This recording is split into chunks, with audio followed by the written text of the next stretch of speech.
लागलेला तो पाण्याचा थेंब. तुम्ही म्हटलं तसं आयुष्य त्या वाहत्या नदीसारखं आहे. आपण काठावर उभे असतो आणि आपल्याला वाटतं की ही नदी आपली आहे. पण ज्या क्षणी तुम्ही पाण्यात पाय टाकता त्या क्षणी जो थेंब तुमच्या पायाला स्पर्श करतो तो दुसऱ्या क्षणी मैलोनमैल लांब गेलेला असतो. आपण मात्र त्या थेंबाच्या आठवणीत पूर्ण आयुष्य कोरडं घालवतो. आपल्याला वाटतं की आज जे दुःख आहे, जो त्रास आहे, तो कधीच संपणार नाही. पण विचार करा, जखम कितीही मोठी असली तरी शरीर तिला भरून काढतंच ना. तसंच मनाचं आहे. काळ नावाचा जादूगार जेव्हा येतो तेव्हा तो फक्त जखमा भरत नाही, तर त्या जखमांच्या खुणाही पुसून टाकतो. हेही दिवस जातील हे केवळ वाक्य नाही, तर ती एक गॅरंटी आहे.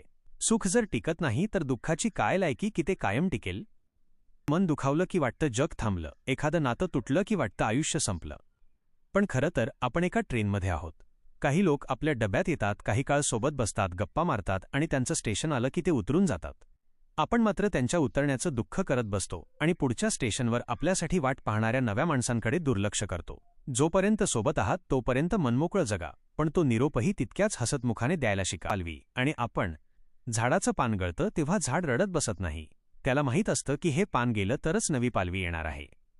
आपण मात्र जुन्या पानांना डिंक लावून चिकटवण्याचा प्रयत्न करतो. जुन्या आठवणी, जुने पराभव, जुन्या चुका, हे सगळं गळून पडू द्या. जेव्हा तुम्ही जुनं ओझं खाली टाकता तेव्हाच तुमची झोळी नवीन आनंदाने भरते. पण कायमचे राहायला इथे आलोच नाहीये. आपण तर फक्त व्हिजिटर व्हिसावर आलेले प्रवासी आहोत. मग हॉटेलच्या रूममध्ये राहिल्यासारखं का जगायचं? रूम आपली नाहीये म्हणून आपण तिची काळजी घेणं सोडत नाही, पण तिथून निघताना दुःखही करत नाही. तसंच या जगाचं आहे. आज जे हातात आहे त्याचा भरभरून आनंद घ्या. कोणावर तरी मनापासून प्रेम करा, कुणाचं तरी दुःख हलकं करा, कारण उद्या हे सगळं नसेल, पण आज तर आहे ना. खरं सांगायचं तर हे जे काही तात्पुरतं असणं आहे ना, त्यातच जगण्याचं खरं रहस्य दडलेलं आहे. आपण जेव्हा एखाद्या जुन्या वास्तूत जातो तेव्हा तिथल्या भिंतींकडे बघून मनात विचार येतो की कधीकाळी इथेही कोणाचं तरी हसणं खेळणं असेल, कोणीतरी इथे स्वप्न पाहिली असतील. पण आज तिथे फक्त शांतता आहे. आपलं आयुष्यही असंच आहे. आपण ज्याला आज माझं म्हणतोय ते उद्या दुसऱ्या कोणाचं तरी असणार आहे. पण याचा अर्थ असा नाही की आपण दुःखी व्हावं, उलट ही तर आनंदाची गोष्ट आहे. जर सगळं कायम असतं तर आयुष्यातली ती ओढ लावणारी हुरहुर कधीच जाणवली नसती. झाडावरून जेव्हा पानं गळतं तेव्हा ते मातीत मिसळून जातं, पण जाताना ते झाडाला सांगून जातं की काळजी नको करू, माझ्या जागी आता नवीन पालवी येईल.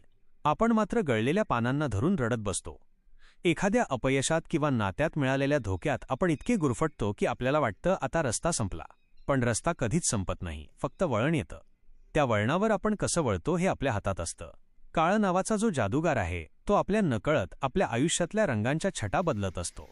आज जो रंग गडद वाटतोय तो उद्या फिका होईल आणि नवीन रंगांची उधळण होईल.